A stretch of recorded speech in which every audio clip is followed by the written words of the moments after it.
हाँ जी, तो स्टूडेंट्स ये रही हमारी प्रॉब्लम नंबर 5.21 जिसको हम स्टार्ट कर रहे हैं बच्चों के कहने पे कि ओवरऑल हम 5वें चैप्टर में भी कोई सेंचुरी वगैरह पूरी करें प्रॉब्लम्स के सॉल्यूशंस की। तो 5.21 स्टार्ट हो चुकी है, ठीक है जी। तो फाइंड कह रहा है आई नॉट कीजिए using superposition theorem. I not को हमने मालूम करना है इस सर्किट के अंदर, जो कि आपको इस वायर के अंदर देखें इस रजिस्टर में फ्लो होती हुई दिखाई दे रही है सुपरपोजिशन थ्योरम का इस्तेमाल करते हुए। तो बच्चों सुपरपोजिशन थ्योरम असल में कहता क्या है, उसका कहना कुछ इस तरीके से है कि ओवरऑल सर्किट के अंदर जितने सोर्सेज लगे होते हैं ना, sources means current source, voltage source, ठीक है जी, जितने भी लगे होते हैं उनका ना आउटपुट को कह लें या तो इंक्रीज करने में या डिक्रीज करने में कुछ ना कुछ करदार होता है, ठीक है जी। ये सुपरपोजिशन कहता है। और वो कहता है कि आप क्या कर सकते हो कि आप एट अ टाइम किसी एक सोर्स को ऑन रख के बाकी सोर्सेज को शट डाउन करके क्या कर सकते हो कि उस आउटपुट का ये चीज़ पता लगा सकते हो कि उस सोर्स की वजह से कितनी आउटपुट इंक्रीज या डिक्रीज हो रही है, ठीक है जी। फिर आप क्या करोगे, अब इसमें जैसे कि 3 सोर्सेज़ हैं, आप क्या करोगे, वन बाय वन एक-एक ऑन करते जाओगे, बाकी शट डाउन करते जाओगे, यानी एट अ टाइम सिर्फ एक सोर्स ऑन होगा, 2 शट डाउन होंगे, ठीक है जी, ऐसे ही होगा। और हम देखेंगे कि आई नॉट की कितनी वैल्यू आती है, असल में ये सारा चक्कर है। और उसके बाद मेरी बात ज़रा गौर से सुन लीजिए सारी, कि जब आपको ये पता चल जाएगा ना तीनों सोर्सेज़ यानी कि कितनी वैल्यू में इंक्रीज़ या डिक्रीज़ बना रहे हैं आई नॉट की वैल्यू में, तो वो आई नॉट की वैल्यू के हिस्से होंगे। अगर आप आई नॉट की एग्जैक्ट वैल्यू हासिल करना चाहेंगे तो आप क्या करेंगे, उन तमाम वैल्यूज़ को जमा कर देंगे, तो आपको पता चल जाएगा इन तीनों सोर्सेज़ की वजह से टोटल आई नॉट कितनी प्रोड्यूस हो रही है, यानी आपको एग्जैक्ट आंसर मिल जाएगा। तो ये सुपर पोजिशन है। तो चलिए स्टार्ट करते हैं। सबसे पहले नंबर पर बच्चों हम ये 2 मिली एम्पेयर का सोर्स ऑन रखते हैं, ठीक है जी। देख लेते हैं कि इसका कितना करदार है आई नॉट को ऑन कर मतलब कि इंक्रीज़ या डिक्रीज़ करने में क्या करता है। तो आपको ये बताता चलूँ, जब बच्चों आपके वोल्टेज सोर्स शट डाउन होता है ना, तो वो एज अ शॉर्ट वायर के तौर पे वर्क करता है, और जब करंट सोर्स शट डाउन करोगे तो वो एज अ ओपन सर्किट के तौर पे वर्क करेगा, यानी रिप्लेस हो जाएगा उससे। तो देखो ज़रा आपके सामने मैं ना ये सर्किट मुझे ना ड्रा कर लेने दीजिए, ताकि आपको बाद में अच्छे तरीके से इसकी समझ आ सके। मैं इस सर्किट को ड्रा करता हूँ। हम क्या करने जा रहे हैं, हम 2 मिली एम्पेयर के सोर्स को शट डाउन नहीं कर रहे, इन दोनों को शट डाउन कर रहे हैं, यानी इसको पावर ऑन कर रहे हैं। तो ये आप सर्किट देख सकते हैं, मैंने क्या किया है, जो 2 मिली एम्पेयर का करंट सोर्स था सिर्फ उसे पावर ऑन रखा है, बाकी जो वोल्टेज सोर्स थे जब वो शट डाउन हुए हैं तो वो एज अ शॉर्ट वायर के तौर पे रिप्लेस हो गए हैं, उनकी जगह शॉर्ट वायर कनेक्ट हो गया। देखें यहाँ पे 2 वोल्ट था वो शॉर्ट वायर से रिप्लेस हो गया, यहाँ पे 4 वोल्ट था वो भी शॉर्ट वायर की जगह रिप्लेस हो गया। तो जैसा कि मैं बता रहा था देखें वैसे ही हुआ है। अब आपने यहाँ पे सारी वैल्यूज़ पहले मैंशन करनी है। ये भी 1 किलो ओम ही है, 1 किलो हम, ये 2 मेरा सॉरी लग रहा है, चलें आपको तो समझ आ रही है, मैंने बता तो रहा हूँ, लेकिन आपका आप ठीक कर लीजिएगा जब करना क्या, आप यार ठीक ही ड्रा करोगे, मुझे इतना यकीन है आप पे। तो 1 किलो हम यहाँ पे, ठीक है जी। अब ज़रा गौर कीजिए, अब यहाँ पे वायर इसी में आई नॉट अभी भी फ्लो कर रही है, लेकिन ये आई नॉट का कुछ हिस्सा है, यानी आई नॉट का एक पार्ट है जो जनरेट हो रहा है, यानी कि इंक्रीज़ या डिक्रीज़ इसमें आ रहा है इस सोर्स की वजह से, करंट सोर्स की वजह से। तो हम इसको आई नॉट नाम नहीं दे सकते, ये आई नॉट का कुछ हिस्सा, डेट्स वाई हम इसको नाम दे देंगे आई नॉट प्राइम का, यानी कि आई नॉट का कुछ हिस्सा, ठीक है जी। अब हमें इसको मालूम करना है। तो बच्चों मालूम करने के कई तरीक़ेकार हो सकते हैं। आप नोडल एनालिसिस लगाने जाओ, आप उसके बाद क्या कह सकते हो उसको, अपने पास यहाँ पे लूप एनालिसिस की टेक्निक भी लगती हुई दिखाई दे रही है। तो वैसे मेरे ख्याल में लूप एनालिसिस आपके लिए ना अच्छा रहेगा, यहाँ पे थोड़ा इजी भी रहेगा। अदरवाइज़ वैसे मैं यहाँ पे करंट डिवीजन रूल भी बच्चों लगता हुआ दिखाई दे रहा हूँ, ठीक है, मुझे यहाँ पे करंट डिवीजन रूल भी लगता हुआ दिखाई दे रहा है। मैं आपको बताता हूँ कैसे। चले करंट डिवीजन रूल से यार इसको कर लेते हैं, बाकी आगे जब दूसरी आएंगे उनमें देखेंगे लूप एनालिसिस वगैरह को।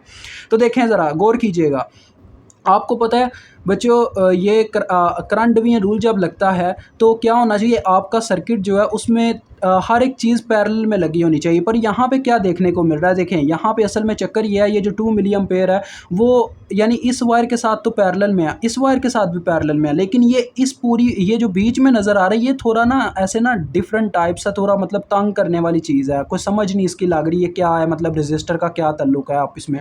तो अब मैं आपको समझाता हूँ असल में रजिस्टर का रिलेशनशिप कैसे चेक किया जाता है।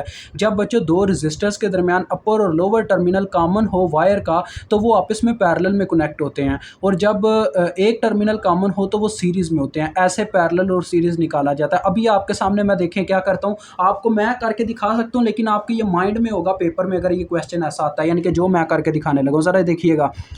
कैलकुलेशन तो आपका हिस्सा है इस क्वेश्चन का, लेकिन जो मतलब यहाँ पे मैं निशानदेही करूँगा ना, आपको बताऊँगा मैं ऐसे कर रहा हूँ ऐसे कर रहा हूँ, या आपका यानी कि वो समझ आ जाएगी आपको। देखें ज़रा, ये जो यानी कि टर्मिनल है इन दोनों रजिस्टर के दरमियान देखो एक वायर का टर्मिनल यहाँ नीचे कॉमन हो रहा है, एक इसका और एक ऊपर भी इनका कॉमन है, क्योंकि ये एक ही चीज़ है। देखो ना बच्चों, ये एक ही चीज़ है। ए वायर यानी कि यहाँ पे इन दोनों की आके ऐसे कनेक्ट हो रही है दोनों तरफ से।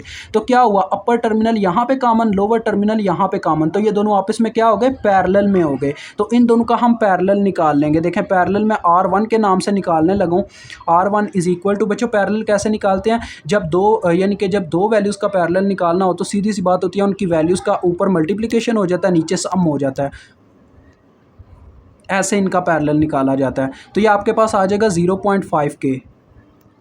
ठीक है जी। देखें असल में ऊपर आ रहा था 1 किलो स्क्वायर, किलो जो स्क्वायर में आ रहा था वो नीचे वाले किलो से 1 किलो कट गया, 1 किलो रह गया। ठीक है जी। और 1 को जब बटे वाले 2 से डिवाइड किया तो 0.5 किलो हम आ गए। यानी कि इसको हमने क्या किया, अब जो मैं बता रहा था कि आपको समझाने के लिए मैं ज़रा निशानदेही करूँगा, मैंने असल में किया गया है, मैंने इसको यहाँ पर देखा कि 2 रजिस्टर की बजाय मैं एक रजिस्टर से काम चला सकता हूँ। तो मैंने इन दोनों को उतार के देखा कि इनका इक्विवेलेंट क्या आता है। जो इक्विवेलेंट आता है अब मैं उसको यहाँ पर ला के लगा दूंगा और मेरे पास एक वो आपके पास जो करंट डिवीजन रूल लगाने का सर्किट बना होता है ना, उस टाइप का एक सर्किट आ जाएगा। अभी आपको समझ आ जाती है, रुके मैं वो सर्किट आप ड्रा करता हूँ। करूँगा क्या, बस बच्चों इसको यहाँ पे रिप्लेस कर दूंगा इस रजिस्टर के साथ, इन दोनों रजिस्टर्स को।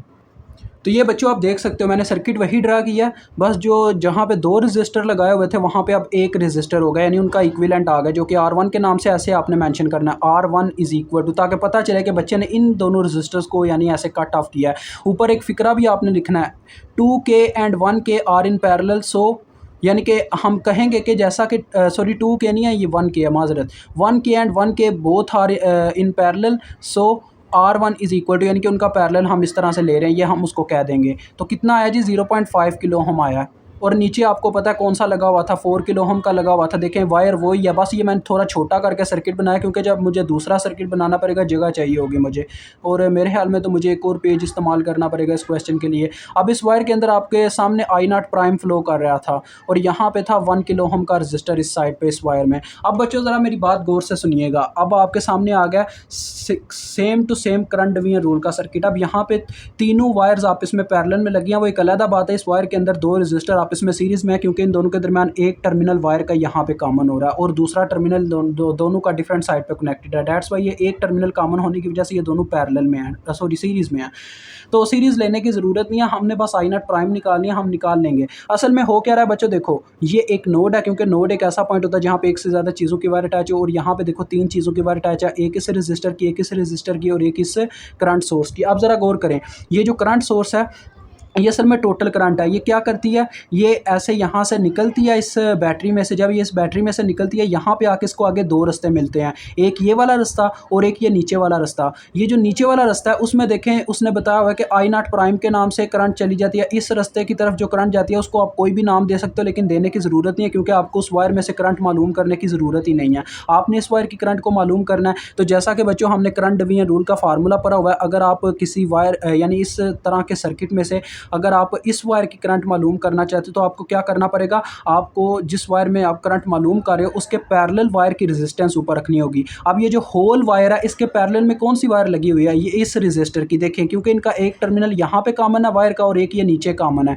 तो लिहाजा क्या करना हमने, जिस वायर के अंदर आप करंट मालूम कर रहे हो उसके पैरेलल वायर की रेजिस्टेंस ऊपर रखनी है। अब ये तो रेजिस्टेंस है ही नहीं, तो यही रेजिस्टेंस है, तो लिहाजा इसको ऊपर रखेंगे जो कि आ गई 1 के ऊपर, बटे में रखेंगे टोटल रेजिस्टेंस यानी कि पैरेलल वायर की रेजिस्टेंस प्लस इसकी अपनी ब्रांच की रेजिस्टेंसेस, जो कि आ जाएगी 4K प्लस R1 की वैल्यू जो कि 0.5 के है, मल्टीप्लाई करवा देंगे सप्लाइड करंट से। ये होता है करंट डिवीजन का फार्मूला। सप्लाइड करंट यानी वो वाली करंट जो आके 2 हिस्सों में तकसीम हुई थी वो है 2 मिली, तो 2 मिली से मल्टीप्लाई खा जाएगा और आपके पास यहाँ पे I0 प्राइम की वैल्यू आ जाएगी। बस इतनी सी बात थी। अब मैं इसको कैलकुलेट करके आपको वैल्यू बताता हूँ। तो लें जी, ये मेरे पास आ रही है 0.36, ठीक है जी, किलो किलो से काट चुका होगा और ये मिली में आएगी 0.36 मिली एम्पेयर। ये आपके पास करंट आ गई है जी I0 प्राइम। अब ये था I0 का कुछ हिस्सा, I0 प्राइम। अब हम देखते हैं यार इस वोल्टेज सोर्स को पावर ऑन रख के, ठीक है जी। देखो अब जब मैं इसको पावर ऑन रखूँगा ये दोनों हो जाएंगे शट डाउन। अब मेरी बात ज़रा गौर से सुनिएगा, जब करंट सोर्स शट डाउन होता है तो एज अ ओपन सर्किट के तौर पे रिप्लेस हो जाता है। ओपन सर्किट ऐसा होता है कुछ। अब इस वायर में से कोई करंट फ्लो ही नहीं कर रही होगी, यानी ऐसे ही पूरी वायर ऐसे कनेक्ट है ना दोनों तरफ से, ठीक है, ऐसे ही नए सर्किट में होगी, लेकिन उसको ड्रा करने का बच्चों फ़ायदा को नहीं है। उसकी मैं रीज़न बता रहा हूँ, क्योंकि आगे से अगर वायर टूटी हुई है यानी ओपन सर्किट है ना, ओपन का मतलब यही होता है ब्रेक वायर, यानी कि जैसे आपका कोई चार्जर टूट जाए, वायर टूट जाए, आपके मोबाइल में करंट जाता ही नहीं है, वो चार्ज ही नहीं होता है। ऐसे ही इसकी बात है कि इसमें करंट जा ही नहीं रहा होगा, तो इस वायर को ड्रा करने या ना करने से कोई फ़र्क नहीं पड़ता। यानी जब मैं इसको या इसको, इन दोनों को जब भी, यानी कि इन दोनों के सर्किट ड्रा करूँगा इनकी चेक करने के लिए कि क्या इनका इफ़ेक्ट है आउटपुट पे, तो लिहाजा उस केस में ये वाली वायर ड्रा ही नहीं हो सकेगी, क्योंकि ये एज़ अ ओपन सर्किट के तौर पे रिप्लेस होगी और ये वायर ही ख़त्म हो जाएगी बीच में से। तो देखें, मैं आपके सामने अब एक नया सर्किट ड्रा करने जा रहा हूँ, यहीं पे ड्रा कर लेते हैं। नीचे हम इसको या चलें यहीं पे ड्रा करता हूँ मैं नीचे। तो मुझे टाइम दें, आपके सामने बता दिया मैंने। ये बस क्या होगा, ओपन हो जाएगा और वो शॉर्ट वायर से बस रिप्लेस हो जाएगा। हाँ जी, तो स्टूडेंट्स आप देख सकते हैं, ये मैंने उसका सर्किट ड्रा कर दिया। 2 वोल्ट सोर्स जब एक्टिव रखा है तो बाकी दोनों शट डाउन है। ये शॉर्ट वायर से रिप्लेस हो गया। यहाँ वाला वोल्टेज सोर्स और करंट सोर्स ओपन सर्किट होने की वजह से उस वायर के होने या ना होने से हमें कोई फ़र्क नहीं पड़ता। चलो मैं इस सर्किट में आपको यार उसका कंसेप्ट समझा देता हूँ, यानी कि मेरे कहने का क्या मतलब है। वो कहने का ये मतलब था बस इतना कि वो करंट सोर्स जब ऐसे ब्रेक वायर से रिप्लेस हुआ, तो अब इस जब यहाँ पे अगर हम करंट को फ्लो करवाने की कोशिश भी करें, ऐसे करंट को भेजने की, तो करंट यहाँ पे आके कहेगी कि यार आगे रास्ता ही नहीं है, मैं कहाँ जाऊँ, तो वो वापस आ जाएगी, यानी जाएगी ही नहीं। असल में यही कंसेप्ट है। तो इस वायर को इसीलिए हम ड्रा नहीं करते बच्चों। देख ले मैंने क्या किया, मैंने अब 2 वोल्ट का सोर्स पावर ऑन रखा है और बाकी दोनों शट डाउन कर दिए हैं, ठीक है जी। अब यहाँ पे जो आई नाट, यानी कि आई नाट पे इफेक्ट होगा 2 वोल्ट का, वो भी आई नाट का कुछ हिस्सा होगा, ना कि एग्जैक्ट वैल्यू होगी। डेट्स वाइज इसको हम नाम दे देते हैं आई नाट डबल प्राइम का, क्योंकि आई नाट प्राइम से हम आगे ही एक करंट निकाल चुके हैं आई नाट के नाम से। तो अब मुझे इसको मालूम करना होगा। आप ज़रा गौर कीजिए कैसे मालूम कर सकते हैं, कौन सा तरीका कार लगाएं। हमारे पास अब कई मेथड हैं। यहाँ पे मेरे ख्याल में तो बच्चों लूप एनालिसिस ज़्यादा ईजी रहेगा। 2 ही लूप्स हैं, तीसरे लूप में करंट फ्लो ही नहीं कर सकती, क्योंकि ये वाला जो लूप आपको नज़र आ रहा है ना, ये है ही कोई नहीं। ये वायर जो ड्रा किया मैंने, ये आपको समझाया कि यहाँ पे करंट ऐसे फ्लो ही नहीं कर सकती, बिकॉज ये वायर ब्रेक है।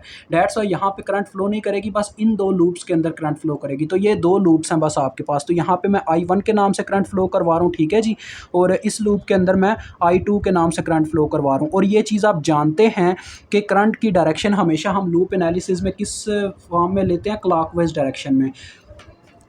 अब मुझे यहाँ पे देखना होगा कि मेरी जो आउटपुट है वो यानी कि किस लूप की कौन सी करंट के बराबर है। अब ज़रा गौर कीजिएगा, मैं यहाँ पे देखने लगूँ आई नाट डबल प्राइम किसके इक्वल है। ज़रा गौर करें, आई नाट डबल प्राइम इस वायर में फ़्लो कर रही है, जबकि इस वायर में I2 भी ऐसे फ़्लो करती है आके। तो हम इनकी डायरेक्शन देखते हैं। जैसा कि न्यूटन कहता है कि एक्शन और रिएक्शन आपस में इक्वल तो हो सकते हैं मैग्नीट्यूड में, लेकिन डायरेक्शन अगर अपोजिट है तो किसी एक की यानी कि साथ नेगेटिव का साइन आएगा। आप देखें, I2 ऐसे फ़्लो करके आ रही होती है,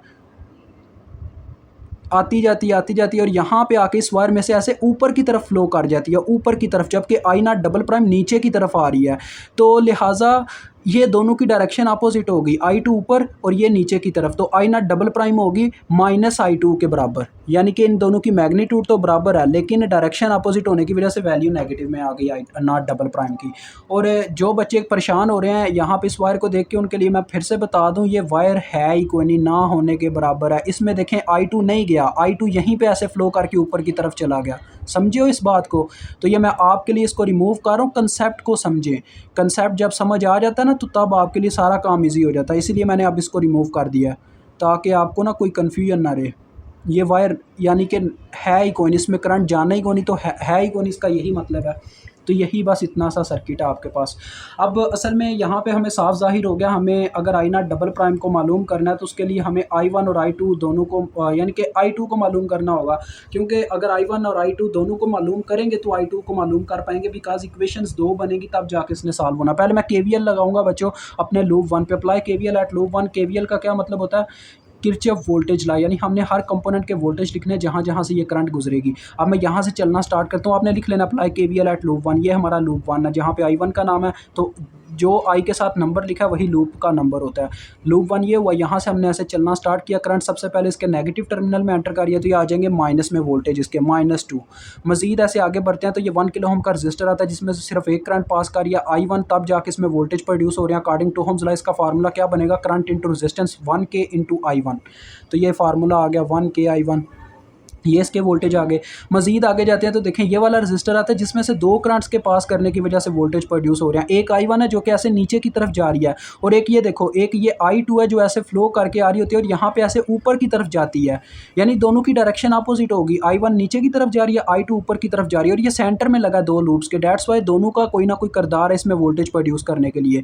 तो लिहाजा क्या होगा जी, किसी एक करंट को नेगेटिव लेना पड़ेगा। जैसे वहाँ पे एक कंसेप्ट था कि दोनों की अगर डायरेक्शन अपोजिट है, डेट्स वाई न्यूटन का वही लॉ एक्शन एंड रिएक्शन वाला, तो किसको नेगेटिव लेंगे, अब ये सोच में आता है। तो बच्चों जिस लूप के ऊपर आप केवीएल लगा रहे हो ना, हमेशा उस करंट को पॉजिटिव ही लेना। तो डेट्स वाई हम I1 को पॉजिटिव लेंगे तो I2 नेगेटिव आएगी। ठीक है जी, I1 माइनस I2 आ गया, इज इक्वल टू 0 आ गया, क्योंकि चक्कर मुकम्मल हो गया। देखिए हम वहीं पे वापस आ गए जहाँ से चलना स्टार्ट किया था। अब इसकी इक्वेशन को ज़रा सेटिस्फाई कर दें।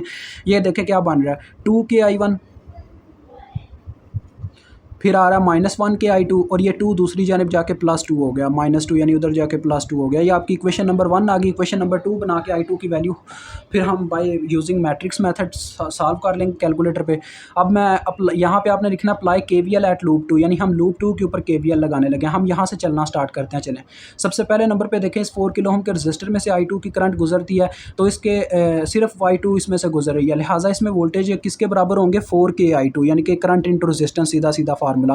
फिर मजीद आगे बढ़ते हैं तो करंट इस 1 किलो ओम के रजिस्टर में से ऐसे I2 ऊपर की तरफ जा रही है, और I1 भी इसमें से गुजरी है जो कि नीचे की तरफ जा रही है। जैसे कि हमने पहली लूप की दफ़ा देखा था कि दोनों की डायरेक्शन अपोजिट थी, यहाँ पे भी वही केस है।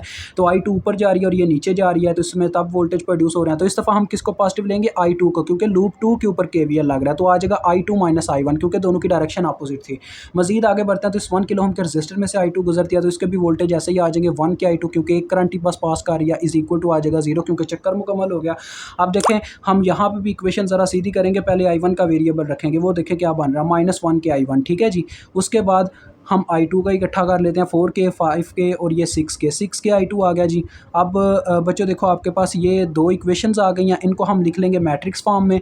तो जिन बच्चों को नहीं पता ये मैट्रिक्स फॉर्म में लिख के कैसे कैलकुलेटर की मदद से सॉल्व होते हैं ऐसे क्वेश्चंस, वो जाके हमारी एग्जांपल 3.11 की वीडियो देख सकते हैं, वहाँ पे कैलकुलेटर के ऊपर सॉल्व करने का मेथड बताया गया हुआ है। ठीक है जी, अभी हम यहाँ पे नहीं बता सकते। तो इनके कॉन्स्टेंट्स बच्चों पहले इक्वेशंस के लिख लिए जाते हैं साइन समेत, जो साइन यानी आ रहे होते हैं उनके साथ। फिर इनके वेरिएबल्स को ऐसे कॉलम वाइज लिखते हैं। नेक्स्ट नंबर पे I1 है पहले नंबर पे, फिर I2 है, ये सॉरी पहले नंबर पे I1 था इस इक्वेशन में भी और उस इक्वेशन में भी। और इज़ इक्वल टू वाले नंबर्स यहाँ पे मैं नीचे लिख लेता हूँ। ये देखा ड्रा करने की वजह से काफ़ी जगह ज़ाया हो गया। इज़ इक्वल टू वाले नंबर फर्स्ट इक्वेशन में 2 है, दूसरी इक्वेशन में 0 है। अभी मैं इसे सॉल्व करके आपको I1 और I2 की इक्वेशन यानी कि वैल्यू बताता हूँ, तो आपको पता चल जाएगा कि I0 किसके बराबर है, यानी I0 डबल प्राइम। तो ले जी, आप देख सकते हैं ये आपके सामने है। देखें मेरे पास इस तरह से I1 और I2 की वैल्यू आ गई है। I1 की वैल्यू मेरे पास आ रही है 1.09। ठीक है जी, I1 की वैल्यू आ रही है 1.09 मिली एम्पेयर, जबकि I2 की वैल्यू हमारे पास आ रही है 0.2 अप्रॉक्सीमेटली बन जाती है, 0.2 मिली एम्पेयर। तो ये हम वहाँ पे अगर पुट करते हैं तो देखें I0 डबल प्राइम की वैल्यू भी हमें पता चल गई, यानी कि जब ये वाला वोल्टेज सोर्स ऑन होता है तो तब इतने यानी कि करंट में यानी कि डिक्रीज़ आ जाता है -0.2 का, क्योंकि माइनस का साइन I2 की वैल्यू पुट करूँ तो ये बन जाएगा -0.2 मिली एम्पेयर। तो ये आपके पास I0 डबल प्राइम की वैल्यू आ गई। अब बच्चों देखें यहाँ पर जगह नहीं बची, तो मेरे पास एक और रजिस्टर अवेलेबल है, वहाँ पर मैं आगे नेक्स्ट क्वेश्चन करता हूँ। तो अभी तक हमने क्या देखा कि ये सोर्स और ये सोर्स क्या इफेक्ट कर रहा है आउटपुट पे। अब हम इसको ऑन रखेंगे, इसको टर्न ऑन जब करेंगे तो देखें क्या होगा, ये फिर से ओपन होगा। इस वायर को ड्रा करने का कोई मतलब नहीं ना, यानी ये टर्न ऑफ होगा, शट डाउन होगा। शट डाउन की वजह से ये वायर ना होने के बराबर होगी, ये तो ख़त्म हो गई, ये शॉर्ट वायर से रिप्लेस हो जाएगा और बस आपके पास यही 2 लूप्स होंगे, फिर से 2 करंट्स लोगे, वही चक्कर है सारा। तो अभी मैं आपके सामने वैसे नहीं लेना पड़ेगा बच्चों, मैं आपको बताता हूँ क्यों, क्योंकि वो ना मुझे एक चीज़ यहाँ पर नज़र आ गई है, उस तरीके से मैं उसको सॉल्व कर लूँगा सर्किट को, क्योंकि मेरी दिमाग में तो बन चुका है लेकिन आपके सामने अभी नहीं बना। तो मैं अभी जो नेक्स्ट रजिस्टर के ऊपर करने वाला हूँ, यानी इसको ड्रा, वहाँ पे पता है मैं क्या करने वाला हूँ, इन 2 वैल्यूज़ को मेंशन करने वाला हूँ और तीसरा सर्किट ड्रा करने वाला हूँ। तो लें जी, जैसा कि मैंने आपको कहा था मैं थर्ड सोर्स से सर्किट को ड्रा करूंगा और साथ में वैल्यूज़ ये वाली दोनों मेंशन कर लूँगा। ये भी मैंने मेंशन कर लिया और ये थर्ड सोर्स के साथ सर्किट बना लिया, जिससे क्या हुआ है, ये शॉर्ट वायर से रिप्लेस हो गया, ये ओपन वायर से है, जिसकी वजह से इसको हमने ड्रा ही नहीं किया यहाँ से, यानी ये ऐसे कह लें यहाँ से लेके यहाँ तक का तो सर्किट कट ऑफ हो गया, पीछे ये इतना सर्किट बचा। तो ये मैंने आपके सामने अब ड्रा कर रखा है, तो मैं अभी आपके सामने वो करने लगूँ। ये आ गया जी हमारा। अब ये देखें मैंने ऊपर वो दोनों वैल्यूज़ रखी हुई हैं जो अपने पास 2 मिली एम्पेयर और 2 वोल्ट सोर्स की वजह से जनरेट हो रही थी। अब ये हमारे पास सर्किट आ गया, वो शॉर्ट वायर से देखें रिप्लेस हो चुका हुआ है, यहाँ पे 2 वोल्ट का सोर्स और ये 4 वोल्ट का टर्न ऑन है। तो लिहाजा अब जो करंट हमारे पास यानी आएगी आई नॉट, वो भी आई नॉट का कुछ ना कुछ हिस्सा होगा, तो उसको हम नाम दे देते हैं आई नॉट ट्रिपल प्राइम का। ठीक है जी, अब हमने ये मालूम करनी है। तो जैसा कि मैं कह रहा था, अब यहाँ पे बच्चों 2 लूप्स तो बनते नज़र आ रहे हैं, यानी कि अगर हम लूप लगाना चाहें यहाँ पे केवीएल वगैरह, तो लूप एनालिसिस से तो 2 लूप नज़र आ रहे हैं। लेकिन उससे पहले अगर हम एक काम कर लें, यहाँ पे अगर हम देखें इन दोनों के दरमियान रिलेशनशिप, इन 2 रेजिस्टर्स के दरमियान, यहाँ पे एक टर्मिनल इन दोनों के दरमियान वायर का यहाँ नीचे आके कॉमन हो रहा है और एक टर्मिनल यहाँ पे ऊपर कॉमन हो रहा है, यानी कि ये दोनों आपस में पैरेलल में लगे हुए हैं। इन दोनों के दरमियान क्या है जी, पैरेलल रिलेशनशिप है। तो मैं इन दोनों के जगह एक रजिस्टर लगा के इसको सिंगल लूप में कन्वर्ट करके एक ही लूप की मदद से अपनी आई नॉट ट्रिपल प्राइम मालूम कर सकता हूँ। तो देखें वही काम करने जा रहा हूँ। अब मैं R2 के नाम से इनकी रेजिस्टेंस निकालूंगा, क्योंकि आगे आपने लिखना ऊपर 1 kilo ohm and 1 kilo ohm are in parallel, so there equivalent resistance is, यानी कि अब हम R2 के नाम से इस वजह से निकाल रहे हैं बिकॉज पहले हम R1 के नाम से एक सर्किट के अंदर ले चुके हैं जो इस क्वेश्चन का हिस्सा था। डेट्स वाई अब R2 के नाम से लेते हैं। तो वही चक्कर है, दोनों 2 रजिस्टर पैरेलल में, तो ऊपर वैल्यूज़ की मल्टीप्लिकेशन हो जाएगी, नीचे उनका सम हो जाएगा, तो आपके पास इनका पैरेलल निकल आएगा। तो इसका आपने आगे भी निकाला, सेम वैल्यूज़ थी, तो 0.5 किलो हम आपके पास आता है, इतना तो आप जानते हैं। तो अब जब हम इसका सर्किट ड्रा करेंगे, अब मैं आपके सामने ड्रा करता हूँ, क्योंकि अब छोटा सा ही सर्किट ड्रा होना, तो वो ड्रा करना मेरे लिए इतनी कोई नहीं टाइमिंग की बात। आप देखें यहाँ पे वो रजिस्टर लग गया R2 वाला, ठीक है। उसके बाद ये नीचे 4 किलो ओम वाला रजिस्टर, इस साइड पे ये 1 किलो ओम वाला रजिस्टर, ये आपके पास आ गया वोल्टेज सोर्स आपका। और इस वायर के अंदर जैसा कि हमें दिखाया गया है कि आई नॉट ट्रिपल प्राइम हमारी फ़्लो कर रही है।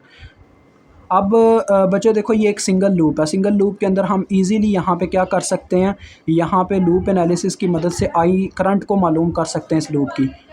तो ये R2 है, ये अपना 1 किलो ओम है, ठीक है जी। अब इस लूप के अंदर आपको पता करंट तो हम उसी डायरेक्शन में फ़्लो करवाएंगे जैसे करवाते आ रहे हैं, क्लॉकवाइज डायरेक्शन में करंट ले लेंगे। I2 के नाम से हमने आगे करंट लिया एक सर्किट के अंदर, तो लिहाजा यहाँ पे I3 के नाम से लेते हैं, क्योंकि उस सेम नाम नहीं ले सकते, ऐसे बंदा कंफ्यूज हो जाता है, चेकर जो चेक करने वाला होता है। तो लिहाजा इसके ऊपर अगर हम पहले देखें आई नॉट ट्रिपल प्राइम और I3 आपस में कैसे आपस में रिलेशनशिप रखती हैं, तो आई नॉट ट्रिपल प्राइम बच्चों देखो किसके बराबर आ रही है,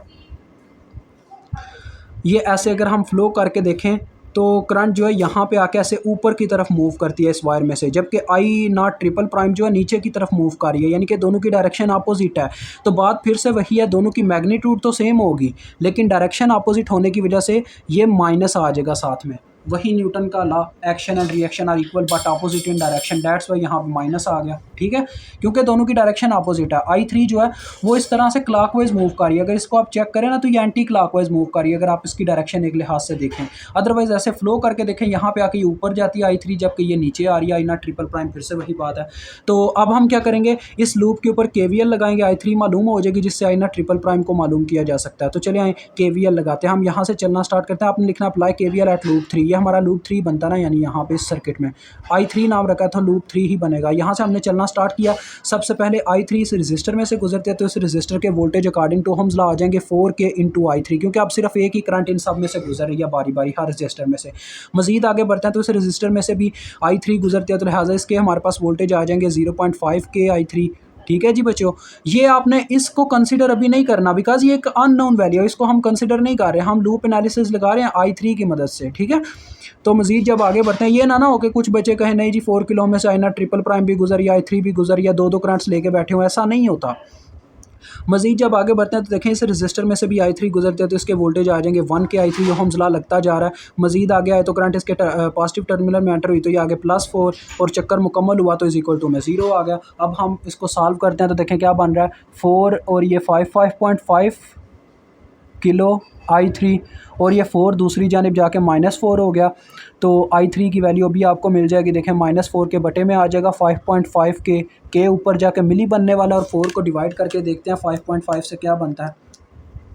5.5 से जब 4 को डिवाइड किया तो हमारे पास बच्चों आ रहा है, ये देखें -4 को जब मैं 5.5 से डिवाइड कर रहा हूँ तो वो आ रहा है -0.72, तो I3 आपके पास जी आ गई -0.72 मिली अम्पेयर, ठीक है जी। 7.3 वैसे बनता है, आगे भी इसके 7 है, चलें एक 7 मैं और लगा लेता हूँ जैसे कि वो दे रहा है वैल्यू में, ठीक है, 7 to 7 मिली एम्पेयर, किलो ऊपर जाके मिली बन चुका होगा। अब इस वैल्यू को अगर वहाँ पे पुट करें तो देखें आपके पास आई नॉट ट्रिपल प्राइम क्या आ जाती है, माइनस इंटू आई थ्री, यानी कि माइनस इंटू माइनस प्लस हो जाएगा। तो सीधी सी बात है ये प्लस में इसके बराबर आ जाएगी, यानी आई नॉट ट्रिपल प्राइम आपके पास प्लस में इसके बराबर है। अब जैसा कि मैंने आपको बताया था, ये तो आपको पता चला कि ये एक एक सोर्स ने कैसे कैसे कितनी कितनी जनरेट की, कितना यानी कि उसको इंक्रीज़ किया, कितना डिक्रीज़ किया, ठीक है जी, ऐसे साफ नज़र आ रहा है। लेकिन हमने अब आई नॉट को अगर टोटली तौर पे कैलकुलेट करना है, ये तो आई नॉट के कुछ पार्ट्स हैं, तो क्या करेंगे, इन पार्ट्स को जमा कर देंगे एक दूसरे में। तो ये आ जाएगा, देखो, I naught prime plus I naught double prime plus I naught triple prime is equal to I naught. ये होता है जी सुपर पोजिशन असल में। तो इन तीनों वैल्यूज़ को जमा करें जो इनके साइन है उन्हीं समेत। आई नॉट सिंगल प्राइम हमारे पास देखें 0.36 मिली आई थी, आई नॉट डबल प्राइम माइनस 0.2 मिली आई है, और ये हमारे पास प्लस 0.727 मिली आई है। अब इनको करते हैं ओवरऑल, तो देखते हैं क्या बनता है। 0.36 माइनस 0.2 माइनस 0.727, सॉरी माइनस नहीं था, इसके साथ प्लस था। तो लें जी, मेरे पास जो आंसर आ रहा है वो है 0.887। इसको आप अप्रॉक्सीमेटली लिखना चाहो, यानी ऐसे पहले लिख लो 0.887 ऐसे लिख के, ठीक है जी, मिली एम्पेयर, फिर इसको ऐसे साथ में ऐसे साइन डाल के ना, यानी कि ये अप्रॉक्सीमेटली इक्वल है 0.9 मिली एम्पेयर के, राउंड ऑफ करके। तो ये आपका आंसर आ गया जी। मुझे उम्मीद आपको समझ आ गई होगी। खुदा हाफिज़।